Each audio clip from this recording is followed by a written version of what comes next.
인생은 계속해서 선택의 문제와 실험할 수밖에 없습니다. 지난주에는 롯이 선택한 문제를 가지고 한번 살펴보았습니다. 롯이 인생에 실패한 이유는 땅을 잘못 선택했기 때문이 아닌 것입니다.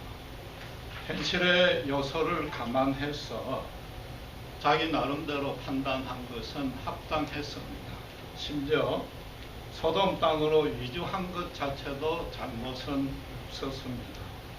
대신에 아브라함처럼 여호와에 대한 믿음이 없었고, 그래서 그의 삶과 존재가 하나님의 보호와 인도 밖에 있어서 실패로 끝날 수밖에 없는 인생이었던 것입니다. 그럼 오늘은 과연 아브라함의 선택은 어떠했기에 그의 이름이 장대해졌는가를 살펴볼 차례입니다. 지난주와 마찬가지로 결론부터 말씀드리면은 아브라함은 하나님의 뜻에 합당한 선택을 해서 복을 받은 것이 아닙니다. 아예 선택 자체를 안 했기 때문에 복을 받은 것입니다. 구절을 다시 보시면은 내가 자하면 나는 우하겠고 네가 우하면 나는 자하겠다고 했습니다. 그러니까 롯에게 선택권을 완전히 일임한 것입니다. 롯이 선택하고 남는 땅에 가겠다는 거죠. 그러니까 선택 자체를 양보하고 포기한 것입니다. 지금 이 순간에 이 장소에서 아브라함이 하나님께 간절히 기도하고 그랬더니 가나안 땅을 택하라는 하나님의 계시나 음성을 들은 것이 아닌 것입니다. 그렇다고 해서 겉으로는 양보하는 척하면서 속으로 하나님 롯이 제발 나쁜 땅 차지하게 해주세요. 그렇게 기도했을 리는 만무하지. 아브라함은 롯과 달리 가는 곳마다 여호와의 이름을 부르는 믿음의 사람이었습니다. 그 이전에 조카를 사랑하는 삼손이 그럴 수는 없는 거죠. 만약에 거기서 잠시라도 기도했다면 틀림없이 우리 조카 롯이 좋은 땅으로 가게 해달라고 기도했을 것입니다. 이처럼 성경을 아무리 살펴봐도 본문 안에는 아브라함이 가나안 땅을 선택하는 것이, 어떤 두 땅을 비교 대조해서 그걸 선택하는 것이 하나님의 뜻이라고 그 순간에 확정한 것은 없는 것입니다. 아브라함과 롯이 지금 분가하는 이유는 뭡니까? 서로 가축대가 많아져서 물과 목초지가 부족했고, 그러다 보니까 서로의 목자들끼리 다툴 판이 되었습니다. 삼촌과 조카의 엇까지 상할 판이 된 거죠. 그러니까 이제 서로 나누지자. 그 말은 뭐예요? 서로 잘 되자. 각자가 물하고 풀이 많은 곳을 찾아서 떠나자 그런 거죠. 아브라함은 처음부터 척박한 땅으로 갈 생각은 전혀 없었습니다. 아브라함이 지금 서로 합의해가지고 롯과 헤어졌을 때 아브라함은 그 자리에 남았단 말이에요. 그렇죠? 그럼 그 자리에 물이 있습니까? 없습니까? 많지요. 두 집이 서로 나눠 쓰기에 부족할 뿐이지 물이 모자란 건 아니답니다. 롯이 일행이 먼저 떠났으니까 아브라함 혼자로서는 충분히 쓰고도 남는 것입니다. 어떤 면에서는 롯이 지금 삼촌에게 좋은 땅을 양보한 셈입니다. 이제 가서 우물도 새로 파야 되고 목장도 건설해야 됩니다. 실제로 구절을 보시면은 문자적으로는 아브라함이 롯들어 너 앞에 좋은 땅이 있지 않느냐? 떠나라 그랬단 말이에요. 아브라함이 먼저 그런 말을 한 것입니다. 어쨌든 원래 분가하려는 목적은 달성이 됐습니다. 삼촌과 조카가 얼굴을 안 붉혀도 됐습니다. 서로 윈윈한 겁니다.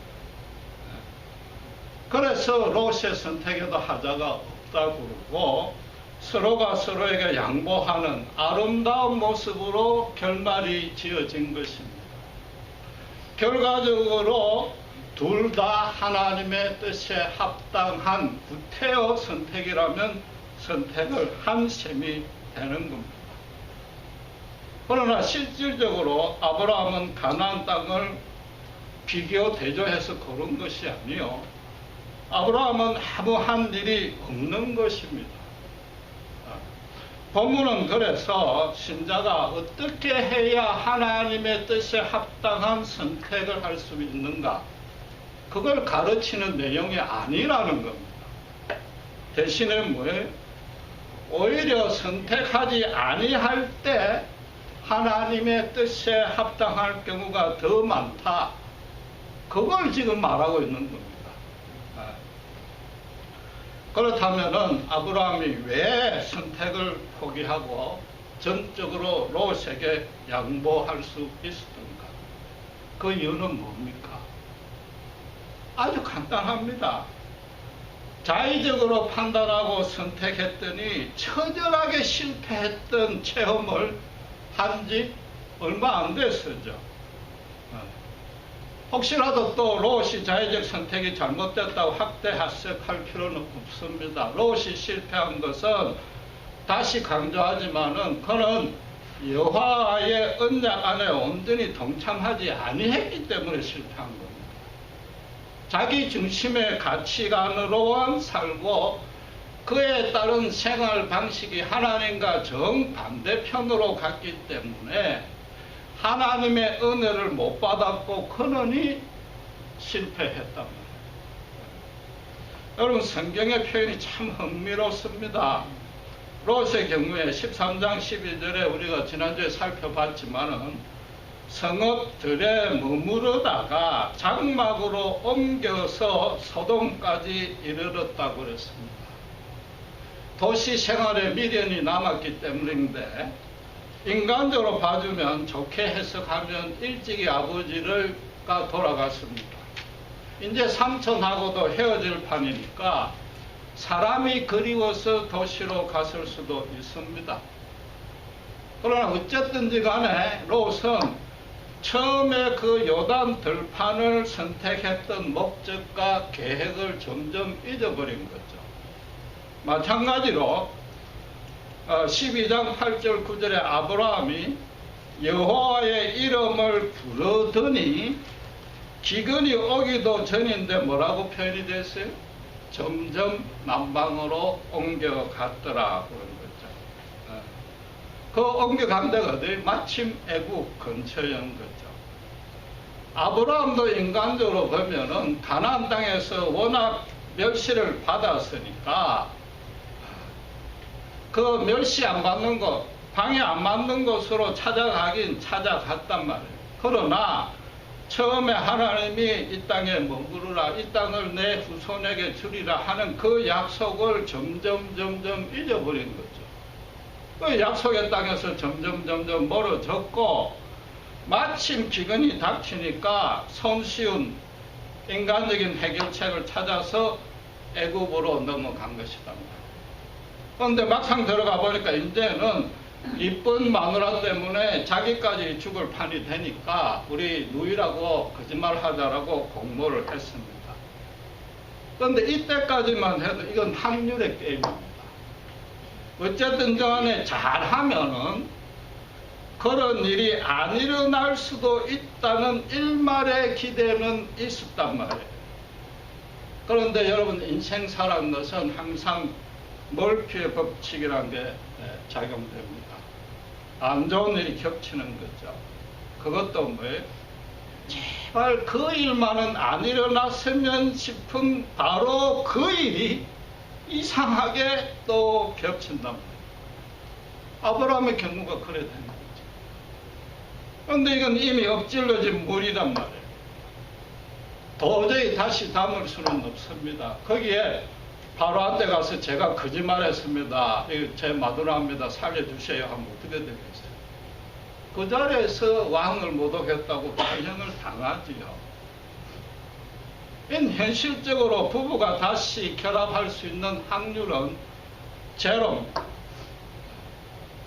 당시의 왕들은 신이었고 바로는 실제로 신으로 불렸습니다. 그 증거가 미라요 피라미드이지 않습니까? 그럼 바로가 죽을 때 모든 후궁들을 함께 묻습니다. 그리고 대적이 쳐들어와서 애굽이 멸망할 단계에 이르려면은 왕은 뭐예요? 정말로 사랑하는 내천 몇 명만 데리고 가고 나머지 할렘에 있는 그 수백 명의 후궁은 대적에게 더럽힐까봐 나머지는 다 죽여버립니다. 여러분 큐티 자료에서 이미 보셨겠지만은 다윗이 압살롬의 반역 때 후궁을 남겨두고 갑니다. 물론 다윗이 마음이 인자한 탓도 있지만은 그때는 이방 대적이 쳐들어온 게 아니었단 말이에요. 아들 압살롬이 반역했는데 설마 이 아들놈이 아버지의 애첩을 건드릴까는 꿈에도 생각 못했기 때문에 남겨두고 간 겁니다.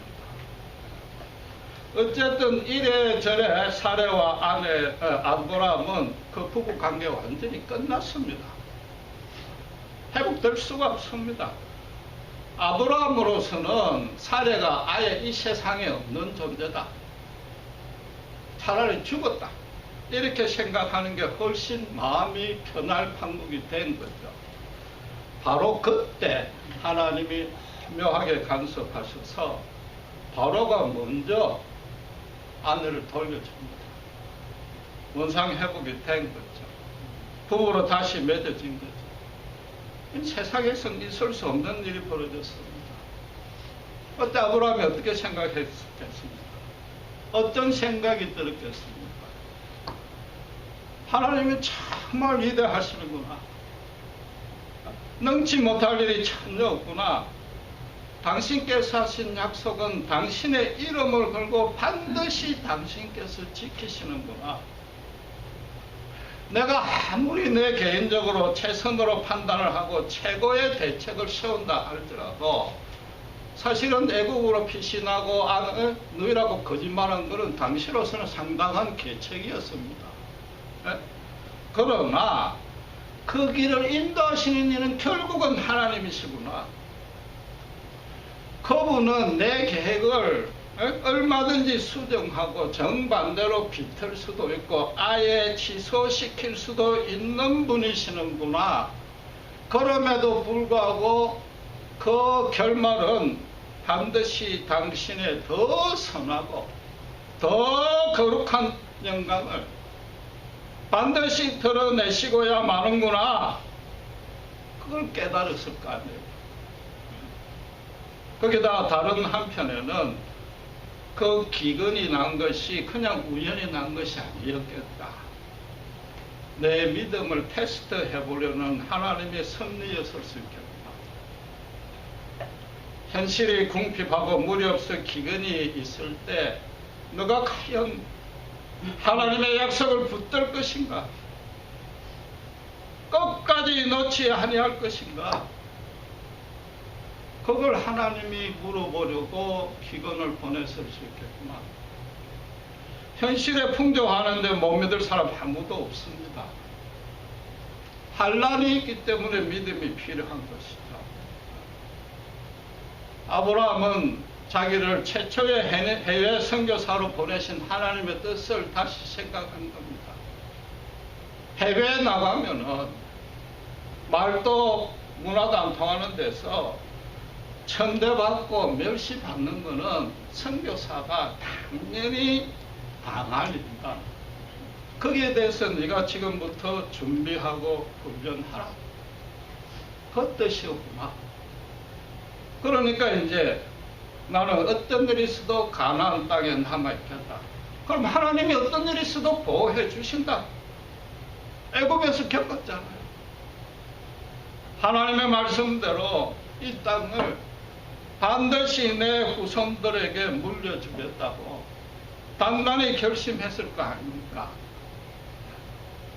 요컨대 아브라함은 자기가 계획하고 어떤 현실적인 대체 방안을 선택한 게 아니고, 설령 그랬다 할지라도 결국은 궁극적으로 하나님이 동행하는가 안 하는가, 그게 관건이단 말이지.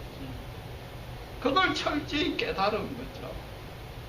그러니까 아브라함이 롯에게 선택권을 양보했다는 얘기는 결국은 하나님에게 선택권을 임한 거죠.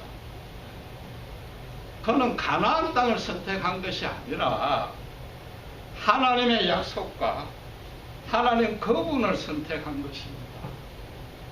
그러니까 14절에 뭐라고 시작합니까?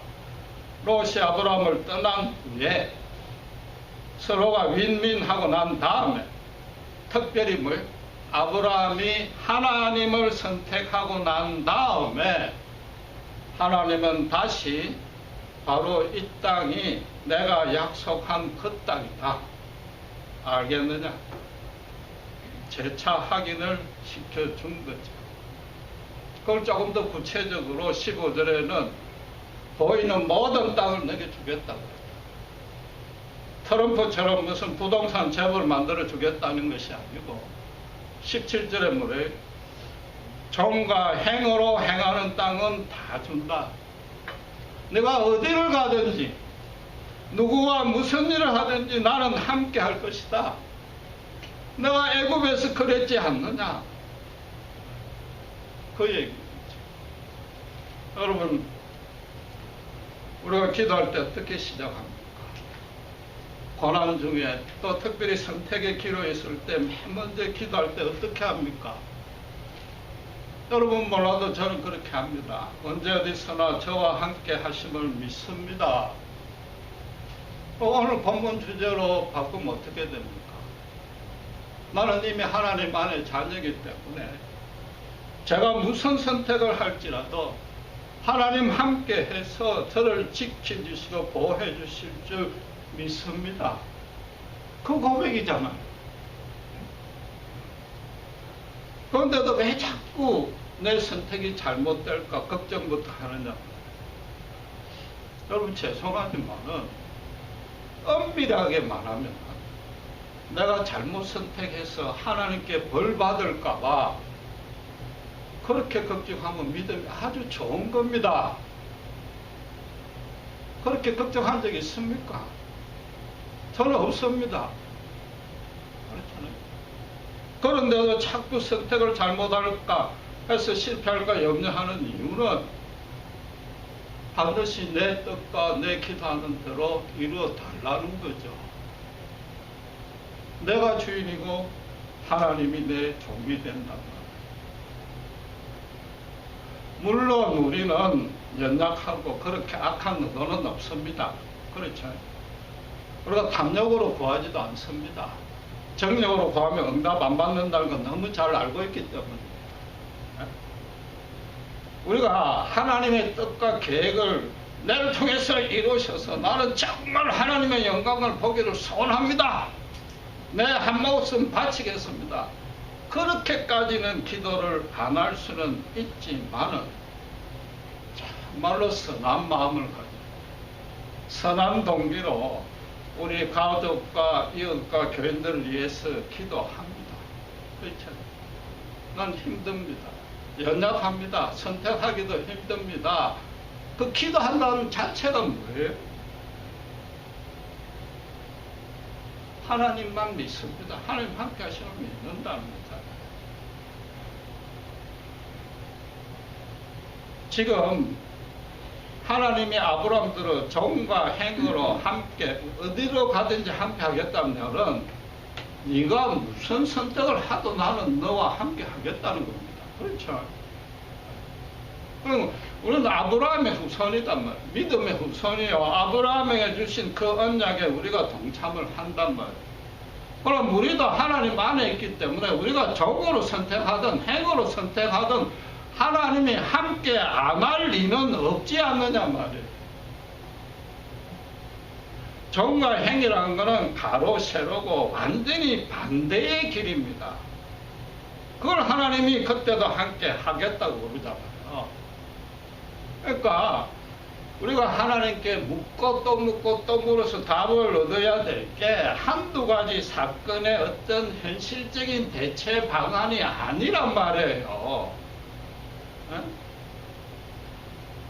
우리의 출생부터 죽음까지 온전히 주관하시는 분은 오직 한 분 하나님이시기 때문에 하나님이 이 땅을 어떻게 다스리시는가, 그분이 어떤 분인가, 그분과 나의 관계가 어떻는가, 그걸 묻고 묻고 또 물어야지요. 여러분, 거기다가 우리 인생이 내 생각과 계획대로 흘러가는 것보다는 사실은 거슬러서 흘러갈 때가 훨씬 많습니다. 모든 상황을 종합 분석해서 최고의 지혜로 짜내서 최선의 대책을 세워도 엉망으로 꼬일 때가 많단 말이에요. 그렇잖아요. 거기다가 제발 일어나지 말았으면 싶은 그 일이 수시로 일어나니까 이건 뭐 전혀 상상도 못하는 고난이요, 이해도 안 되는 고난이단 말이에요. 물론 복 받을 때도 많지만 괴로운 것만 기억에 남아서 그래요, 사실은. 그래서 서로 망연자실하고 사방이 완전히 막히고 내가 뭘 손쓸 수 있는 여유는 전혀 없습니다. 그러니까 그때 되면 어떻게 됩니까? 하나님 뜻이 무엇입니까? 이렇게 물을 기분도 안 나. 하나님이 왜 이러십니까 진짜? 의심과 불만이 많단 말이에요. 내 힘은 내가 갖고 있는 자료, 자원, 지식, 모든 게 완전히 심지어 믿음마저도 산산조각 휴지처럼 변할 때가 있습니다. 그럼 그때 어떻게 해야 됩니까? 간단합니다. 내가 아무것도 할 수 없으니까 가만히 있어야지요. 가만히 있어야지요.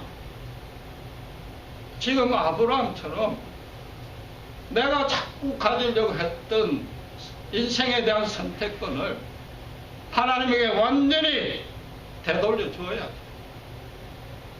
하나님이 과연 어떻게 하실까 잠잠히 지켜봐야죠.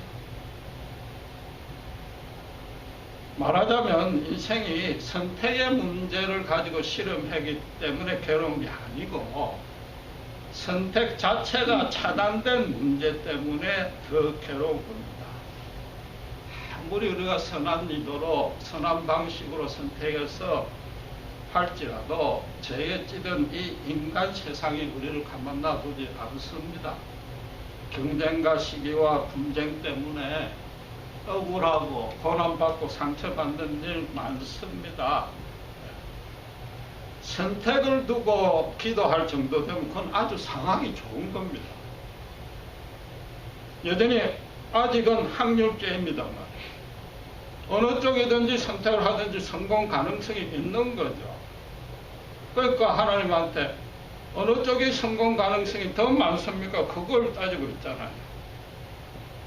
그 대신에 인생에 있어서 앞에는 홍해물이요 뒤에는 바로의 군대가 그런 진퇴양난에 빠질 때가 있는 거죠. 어느 쪽을 가도 이건 실패다. 어느 쪽을 가도 힘들다 말이죠. 그때 믿음이 동원이 돼야지. 어떤 믿음이 동원이 되느냐? 애굽의 아브람처럼 완전히 쏟아진 물도 다시 담아줄 수 있는 하나님. 홍해의 물도 갈라서 마른 땅을 건너게 하시는 하나님. 그에 대한 믿음이 필요한 거죠. 그게 우리가 신자된 특권이란 말이에요. 인생 여정이 선택할 여지가 있다기보다도 자꾸만 계속해서 선택도 못하는 일들이 닥치는 일들, 그걸 믿음으로 부딪히며 싸우며 이겨나가는 게 우리 인생인 겁니다. 결국은 우리가 무슨 현실 방안을 선택하고가 아니라 하나님 그분만 선택할 수밖에 없는 겁니다. 성경에 계시된 하나님의 영원한 약속, 절대적인 진리, 그걸 선택하는 겁니다. 아브라함의 후손이기 때문에 아브라함처럼 우리를 저주하는 자 하나님이 저주해 주시고 우리를 복주시는 자 하나님이 축복해 주시는 그 언약에서 나는 절대로 벗어나지 아니하겠다. 그걸 선택을 하는 거죠. 여러분, 이 선택의 주제에 있어서 정말로 주목해야 될 사항은 하나 더 남았습니다. 지금 현재 사회 전체 체제나 영적인 흐름이 유독 예수 믿는 신자에게만은 선택의 방안이 주는 것이 아니고 아예 금지되는 상황으로 바뀌고 있습니다. 이미 확연히 그렇게 진행되고 있습니다. 간단한 예로 예수님 믿고 난 이후에 세상 사람들 다 세상 친구들 자연히 떨어지고 우리의 삶이 거룩한 방식으로 제약받게 마련입니다. 성령이 역사합니다. 그러나 이것은 우리가 예수를 따르는 길만이 아무리 사람이 적고 세상에서 안 알아줘도 그 길만이 인간답게 살 수 있는 유일한 길이라고 우리가 기꺼이 선택했기 때문에 그건 감당할 수 있는 고난입니다. 그러나 신자가 분명히 이 길이 옳다고 선택하고 걸어가는 길 그 자체가 비정상이요 불법으로 치부한단 말이에요. 이미 그런 시대에 우리가 살고 있는 거예요. 제일 알기 쉬운 예를 하나 들면은 이번 미국 대선 안에요. 신자의 양심으로는 이 선택이 아예 불가능합니다.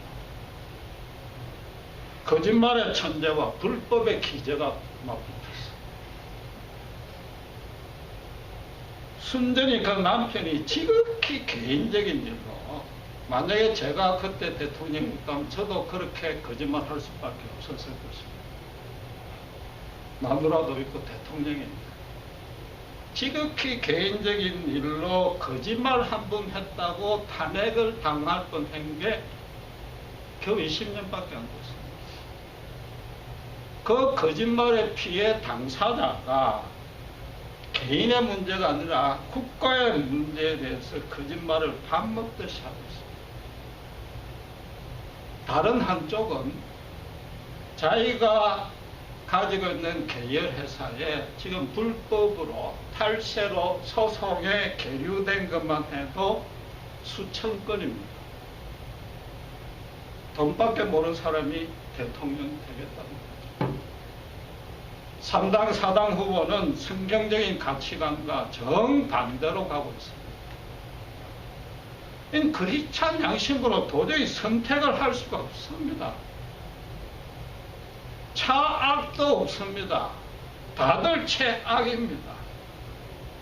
그 외에 지금 미국에서 제기되는 중요한 사회적 이슈 보십시오. 크리스찬들의 발언권이 약화되는 정도가 아니라 선택의 자유가 허용이 안 됩니다. 유독 기독교인들만은 전도할 자유가 없어졌습니다. 목사가 강단에서 동성애자는 사랑해야 된다고 하면서도 만에 하나 동성애를 죄라고 이야기하면 지금 감옥에 갈 판입니다. 자기들을 따르지 아니한 불법이 돼서 세상은 황금 만능주의와 지극히 극도의 개인주의와 절대적인 진리가 없다는 다원주의에 완전히 물이 빠졌기 때문에 이 크리스찬으로서는 세상에 도무지 동참할 수가 없는 겁니다. 그래서 하느님을 부인했기 때문에 세상이 걸어갈 수밖에 없는 것이고 결국 도착하는 종착지는 심판입니다. 소돔성의 멸망뿐입니다. 불행하게도 세상은 신자를 그냥 그대로 안 둘 것입니다. 반드시 우리에게 절대적인 두 가지 선택을 요구할 때가 있을 겁니다. 그 하나는 뭐냐? 겉으로 도덕적으로 조금 어려운 척 해도 하나님 언약에 안 들어가는 세상과 타협하는 롯의 자리에 설 것입니다.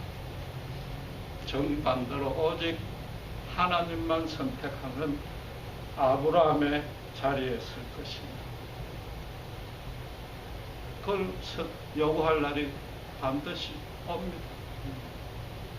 그래서 단지 예수 믿는 신자라는 오직 한 가지 이유만으로 왕따 당할 것입니다.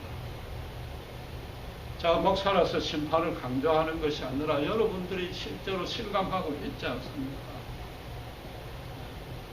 이게 우리 세대는 당장 안 일어날 수도 있지만 동성애가 죄라고 하고 거짓말 한 번 한 걸로 탄핵한 게 겨우 20년밖에 아닙니다. 20년 사이에 저기를 됐던 거예요. 여러분, 그렇다고 해서 절대로 실망할 필요는 없습니다. 여러분, 참모는 시간 진지하게 우리 스스로에게 자문해 봐야 됩니다. 예수 믿는다는 이유로 세상에서 왕따 당하는 것이 행복입니까? 불행입니까? 답변을 주저할 필요가 없잖아요. 행복이죠. 네? 이만큼 큰 은혜, 큰 기쁨이 어디 있습니까? 이만한 축복이 어디 있습니까? 세상 사람 다 알지 못하는 엎질러진 물을 다시 대에 담아줄 수 있는 그런 하나님을 우리가 알고 있잖아요. 세상에서는 물이 엎드려지면 담을 수가 없습니다. 그럴 수 있다는 하나님의 확실한 증거가 뭐냐? 십자가에 죽고 부활하셨지 않습니까?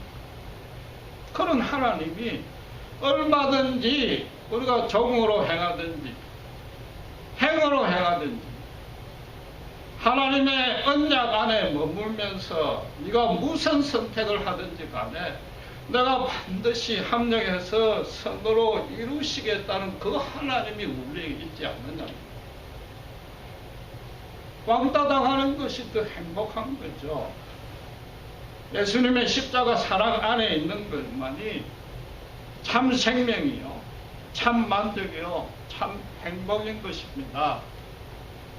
예수님의 십자가 사랑을 모르고 하나님을 멀리하는 자는 결국은 갈급하고 허망하고 롯처럼 멸망으로 끝날 수밖에 없는 겁니다. 아브라함은 죽음과 다름없는 그런 절망의 자리에서 그물을 다시 담아주는 하나님을 만난 겁니다. 그래서 특히 정말 아무것도 할 수 없는 그런 절망의 자리에서도 그러니까 더더욱 오직 하나님만 잠잠히 바라볼 수 있는 사람으로 변화되었다. 그게 오늘 본문이 하는 말씀인 거죠. 그러니까 다시 그 땅에 와서 여호와의 이름을 부르며 감사의 제단을 드린 겁니다. 아까 이야기했듯이 우리가 처음 절망에 빠질 때는 사실은 인생에 몇 번 안 됩니다. 그럴 때 어떻게 해요? 아브라함처럼 하나님께 선택권을 돌려드리고 잠잠히 하나님만 바라보셔야죠.